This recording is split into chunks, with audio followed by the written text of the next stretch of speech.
Sejam todos bem-vindos ao canal Ciência da Religião e Teologia, um canal voltado ao mundo religioso, como também a abordagem das crenças, dos mitos, dos símbolos e dos ritos.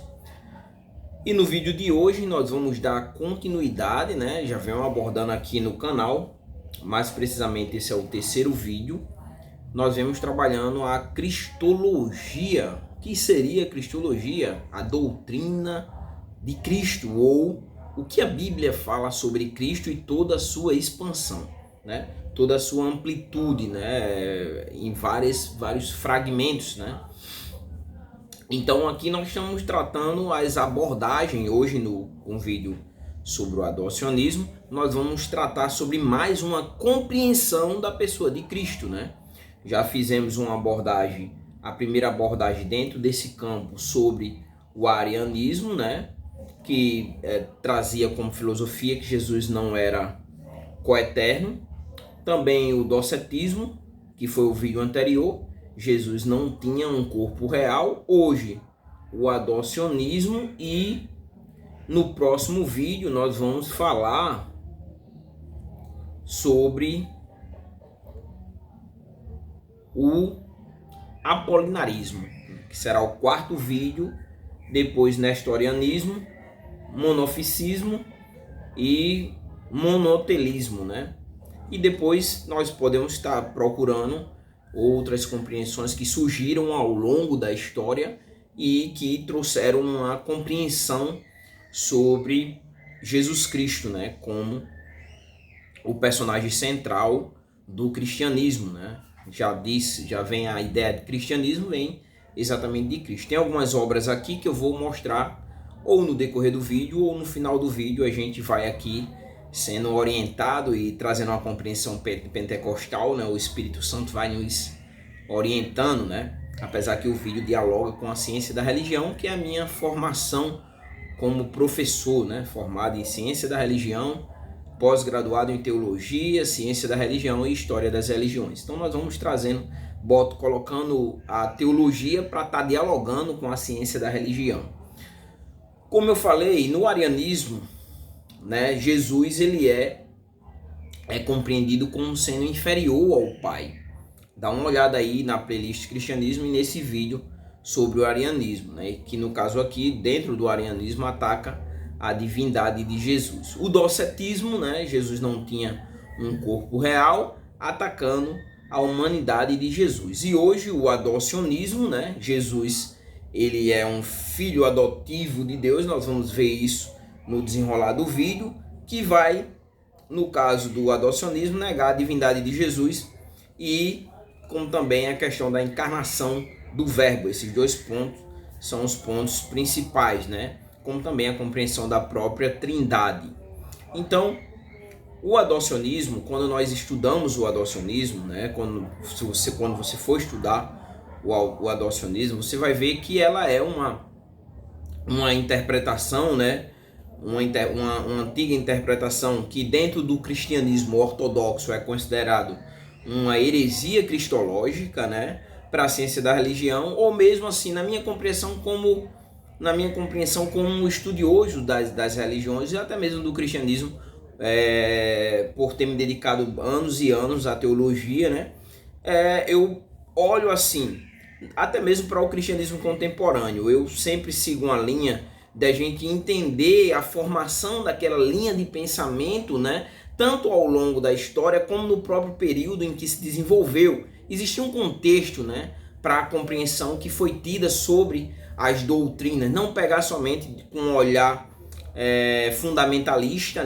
ou mesmo aquele olhar religioso institucionalizado, que é um que eu tenho muita dificuldade hoje, com essa institucionalização do cristianismo, e muitas vezes acaba ficando cego e não olhando de uma forma honesta para as compreensões teológicas, e até mesmo dentro da própria religião, muitas vezes coloca um julgo sobre a vida das pessoas, o cristianismo do qual nós estamos tratando, e as suas institucionalizações, denominacionais, que muitas vezes não condiz com o que a própria Bíblia traz como sendo uma compreensão teológica cristã a partir da Bíblia, né? Mas ali muitas vezes é colocado um peso sobre a vida dos seus membros que nem mesmo Jesus Cristo colocou, né? Acaba se tornando um legalismo. Então o adocionismo ele sugere o seguinte, né? Que Jesus ele nasceu como um ser humano, mas que em determinado momento da vida ele vai se tornar o Filho de Deus. Você vai ver isso nesse dicionáriozinho aqui, que é o dicionário da editora Vida, um dicionário, um livreto na verdade, né? De teologia, é um livreto bem pequeno, né? Então na página número 5 vai trazer exatamente essa compreensão. E aí, como também dentro do adocionismo, Jesus, ainda nessa compreensão de Jesus como um homem, né? Jesus ele foi apenas um homem, né? E agora era um homem muito especial. E aí Deus ele decide, ele vai adotar, né? Como seu profeta especial e filho, né? Roger Oswald vai trabalhar exatamente isso nessa obra aqui, né, que é a História das Controvérsias, na página 330.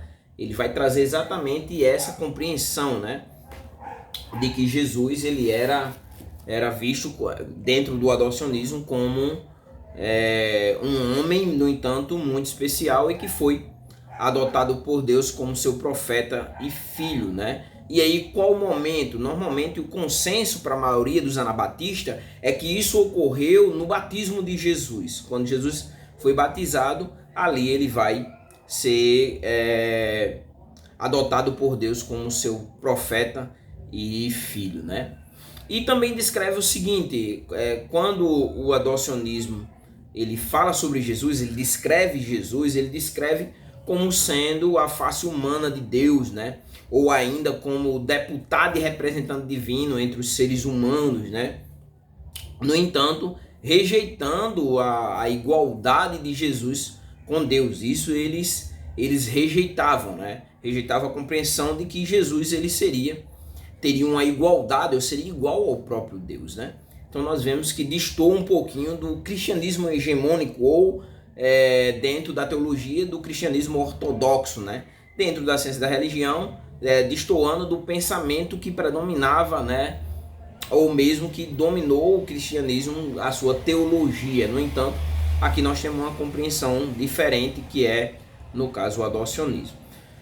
Toda compreensão teológica, nesse caso aqui cristológica, sempre tem personagens, né, que seriam os pais, né, ou os personagens principais. Aqui nós temos, vou trazer dois, né, o Teodoto de Bizâncio, né, que vai levar exatamente a crença do adocionismo a Roma, né, precisamente em 190 depois de Cristo, e o seu principal expoente, né, que é o Paulo de Samosata, né, que era um bispo da Síria, né. Ambos esses teólogos, né, eles foram as figuras centrais na disseminação dessa doutrina, entendendo que posteriormente ela vai ter uma nova roupagem. Eu não segui para frente, porque o interessante é somente apresentar o adocionismo, mas posteriormente, mais à frente, vai haver uma nova compreensão, uma nova roupagem do adocionismo. A igreja hegemônica ou ortodoxa, né, ela vai reagir a isso aí, e aí o primeiro sínodo, que seria o sínodo que era uma reunião dos bispos, vai excomungar o bispo Paulo de Samosata, né, isso em meados do século III, né. Mas aí, né, a igreja vai reagir e vai excomungar o bispo, né, Paulo de Samosata. No entanto,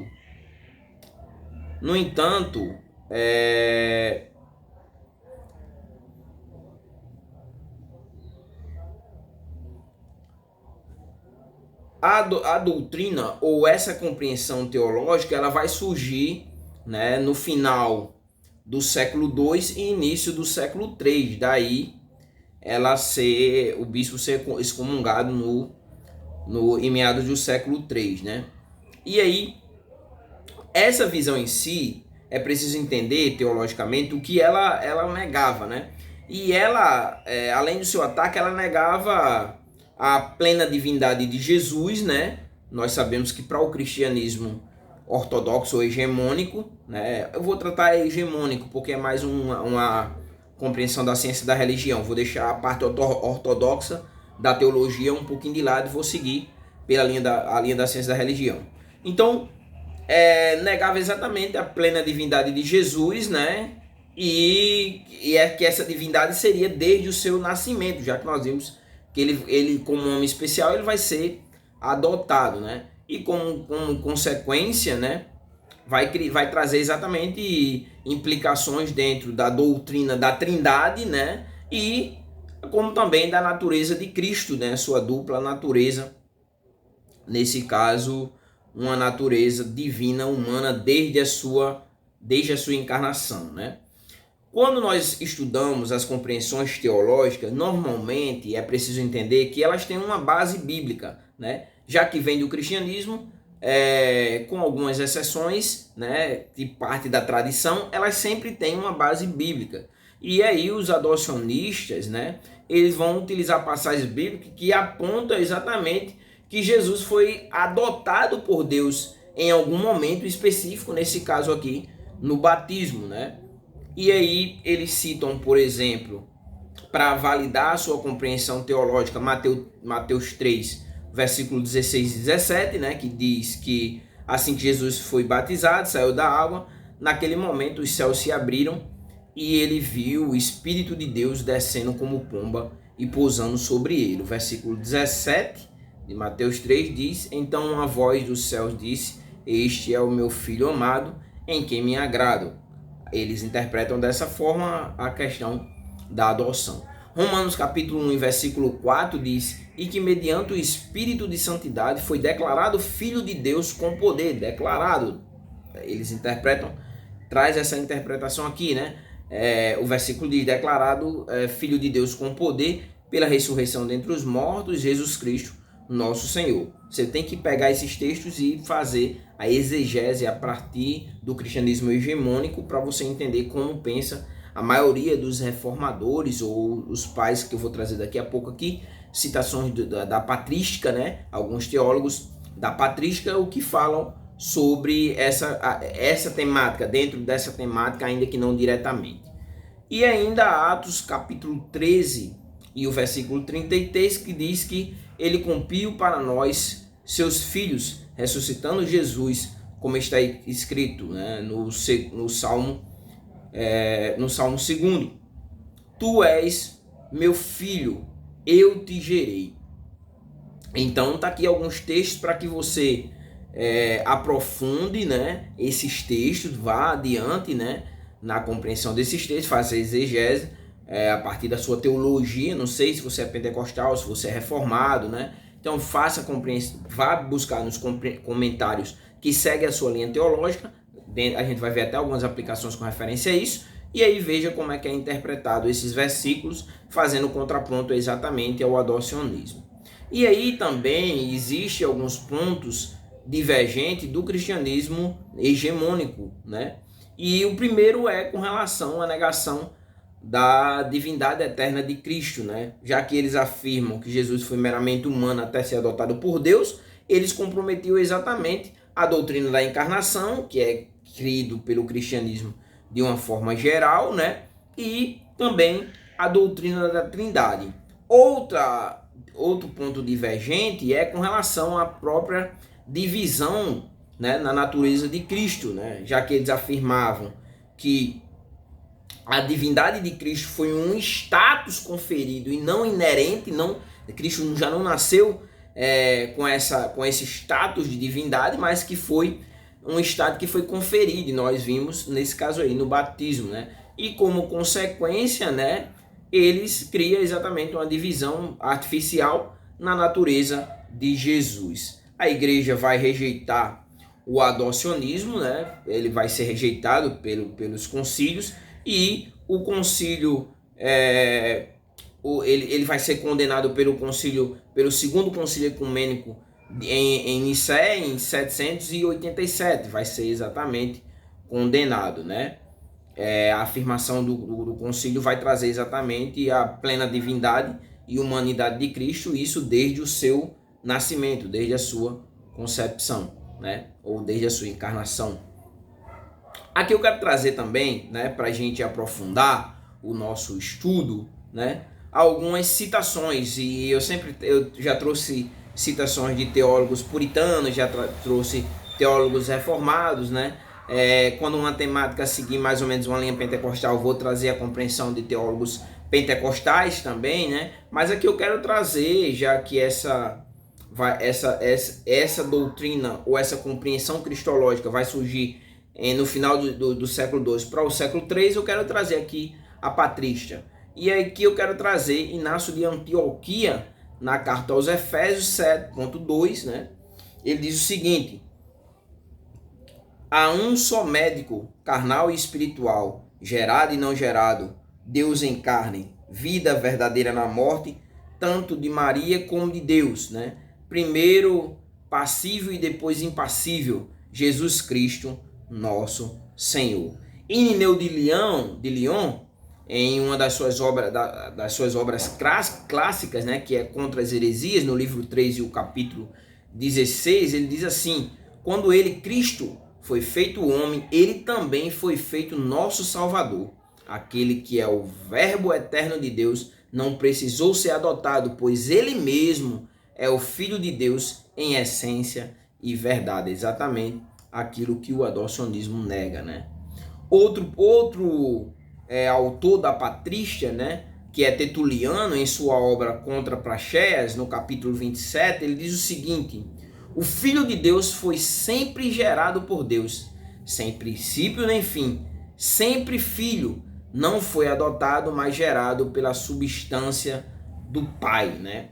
Exatamente daquela ideia da mesma substância, né? Não contendo, mas tendo a mesma substância.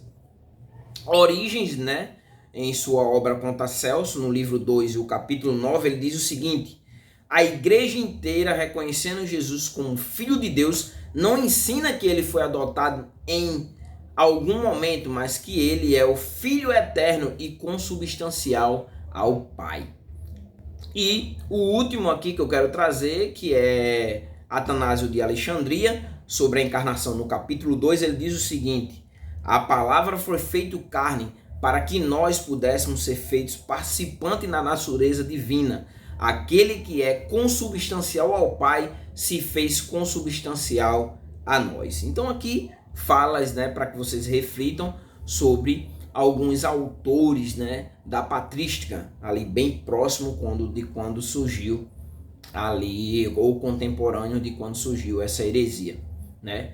Considerada heresia ou compreensão teológica, dependendo do campo de visão de estudo, né, de ciência ou da teologia, né, nesse caso heresia, e da ciência da religião como uma compreensão teológica.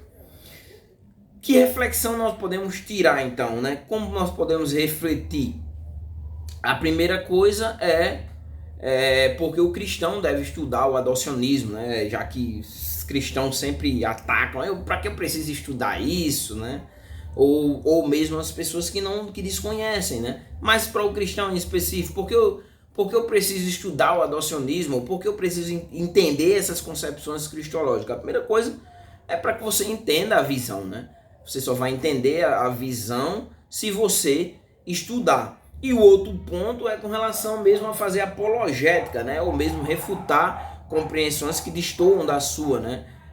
E aí você só vai fazer se você tiver a base, a sua compreensão teológica dentro do cristianismo, a teologia que você acredita ou que você vivencia, né? Seja ela pentecostal, seja ela neopentecostal, seja ela histórica, seja ela católica. Para isso você precisa compreender, né? Então, entender a sua própria doutrina, e para isso você precisa estudar. E algumas aplicações práticas, né, que nós podemos trazer, né, dentro agora da teologia, né? A primeira é com relação à própria defesa da divindade de Cristo, né? Já que é primordial dentro da soteriologia, né? Dentro da doutrina da salvação, a compreensão de como se vê Cristo pode definir ou não a salvação a partir do cristianismo. Então, dentro dessa compreensão, né, da defesa da divindade de Cristo, né, Jesus ele é plenamente divino, é assim que o cristianismo ortodoxo crê. Jesus é plenamente divino, como também plenamente humano, né? E aqui eu botei até uma observação aqui: divino desde a eternidade e humano divino desde a sua encarnação, né? Já que ele não, na eternidade, ele não tinha o corpo, né? Aqui que ele, na sua encarnação, que ele vai ter o corpo, no entanto, com duas naturezas já desde os seus primórdios, né? Humano divino. E aqui um outro ponto é com relação ao fundamento nas escrituras. O cristão ele tem que ler as escrituras, né? Eu botei até aqui que é dever do cristão estudar as escrituras, né? É uma pena, porque o que eu entendo é que muitos cristãos, né, eles não leem a Bíblia. Eles não conhecem as doutrinas principais do cristianismo, não conhecem, desconhecem. E por quê? Primeiro porque eles não têm intimidade com as escrituras, e porque também não têm intimidade, não buscam, né, compreender as bases da sua fé, né, que são as doutrinas, né, até pastores, né, principalmente dentro do movimento pentecostal e neopentecostal, né. Os históricos também tem alguns, mas é menos. Mas dentro da teologia pentecostal e neopentecostal, ou igrejas independentes, muitos desconhecem as doutrinas de uma forma profunda, até mesmo a sua exposição teológica são exposições, as suas exposições bíblicas são exposições vazias, né? Sem explorar a exegese do texto, sem fazer uma hermenêutica correta, né? Uma homilia defasada, voltada mais para uma autoajuda, uma autocompreensão humana e não teológica, né? Até eu deixo aqui uma obra, eu sempre recomendo essa obra aqui, do Greg Harry Allison, né? Que é 50 Verdades Centrais da Fé Cristã, né? Que seria um guia, no entanto, um guia bem explicadinho, né? Das 50 principais doutrinas do cristianismo, né? Ou mesmo aí as 10 principais doutrinas fragmentadas, né? Então, para conhecer, para compreender as bases da fé, das doutrinas, precisa estudar a Bíblia e também estudar, né? Estudar as doutrinas, né? E aí você vai conseguir reconhecer interpretações que divergem da compreensão teológica que você acredita, né? Eu não estou defendendo nenhuma compreensão teológica de forma hegemônica, eu estou dando espaço aqui para trazer a compreensão e você pesquisar e você chegar às suas próprias compreensões a partir da teologia que você vivencia, né? E também um outro ponto é a importância dentro das aplicações aqui, aplicações práticas, né? A importância da tradição apostólica, né? Nesse caso aqui, o testemunho dos apóstolos, que você vai encontrar tanto nos evangelhos, como em Atos dos Apóstolos, como nas cartas e nas epístolas. E também, como eu trouxe hoje, citações, a própria patrística, né? Que são os pais da igreja, né? Os teólogos pós-apóstolos que ali produziram uma obra teológica bem próximo ali à vivenciação inicial do cristianismo, né? Ali dos teólogos posteriores logo aos apóstolos, ali quando tudo estava fresquinho, né? Nós chamamos de patrística, né? E nesse caso aqui sobre a natureza de Jesus, que foi o que eu trouxe nas citações. E aí a gente pode concluir da seguinte forma o vídeo, né? E eu quero aqui trazer mais duas citações, mais duas obras aqui para citar. Nós podemos concluir da seguinte forma, né? O adocionismo, ele nega a divindade eterna de Cristo, do cristianismo ortodoxo, né? Contrariando a compreensão do cristianismo ortodoxo que se desenvolveu a partir dos concílios, né? E do desenvolvimento teológico que a igreja desenvolveu, a própria igreja desenvolveu. O adocionismo ele vai negar exatamente a divindade eterna de Cristo, né? Com isso ele compromete dois pontos, né? A doutrina da encarnação, depois pesquisa sobre a encarnação de Cristo, a doutrina, como também a obra redentora de Jesus, já que se ele fosse um humano, né? Não Deus, o seu sacrifício não seria suficiente para eliminar ou mesmo para pagar pelo pecado de toda a humanidade, né? Ser humano algum conseguiria pagar pelo pecado de toda a humanidade. Até a concepção de Jesus foi uma concepção diferente ali, a sua encarnação dá-se através do Espírito Santo, sem a fecundação do esperma, por exemplo, de José com Maria, né? Então, ela vai atacar exatamente, comprometer exatamente a doutrina da encarnação e a obra redentora de Cristo, né?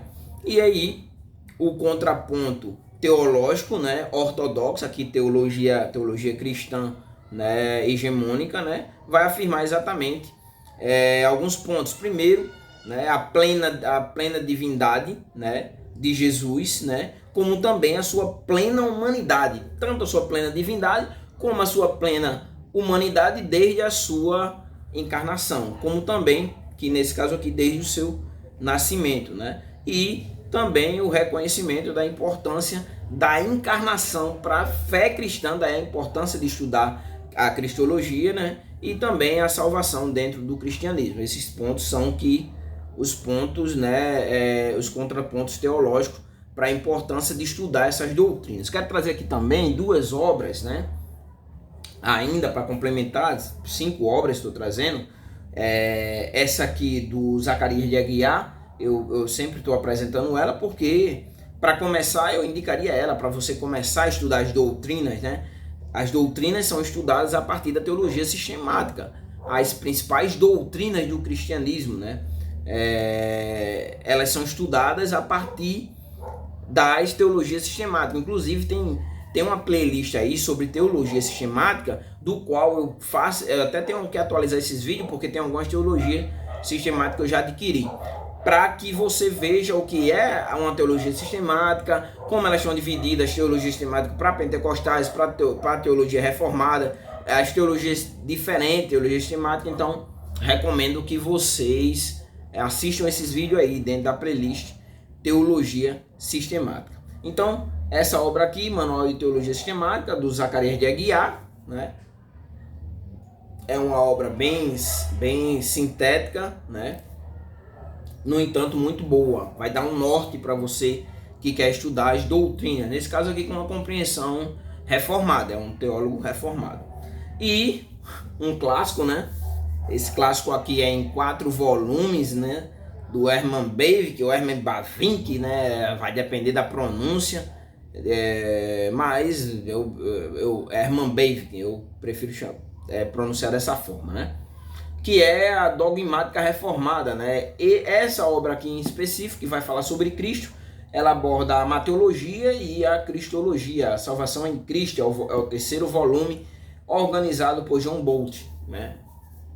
Da cultura cristã, né? Uma obra, eu comprei, inclusive, fui muito abençoado na compra dessa obra. Essa obra eu comprei, não chegou eu acho que chegou a ser R$200 por causa do frete, né? Mas ela custa R$500, em torno de R$500, R$600. E eu comprei ela pelo um preço bem acessível, graças a uma promoção que a cultura cristã ela fez. E aí o irmão Israel entrou em contato comigo e me falou dessa promoção. Eu fui lá e adquiri a obra. Nem estava podendo na época, mas adquiri. Então, nós vimos aqui, estudamos o adocionismo, né? O próximo vídeo nós vamos estudar o apolinarismo, depois nestorianismo, monofisismo e monotelismo. Se você não é inscrito, se inscreva no canal, porque aí isso vai fazer com que o vídeo se torne relevante e o YouTube indique para outras pessoas. É importante, né? Se inscreva no canal se você não é inscrito, deixa o teu comentário e compartilha esse vídeo, talvez até para o teu pastor, né? Para o teu pastor, os obreiros da tua igreja, né? Que desejam aprender sobre a cristologia. Eu me chamo Alexandro e sou professor de ensino religioso, né? Então, espero que vocês tenham gostado do vídeo e até o próximo vídeo.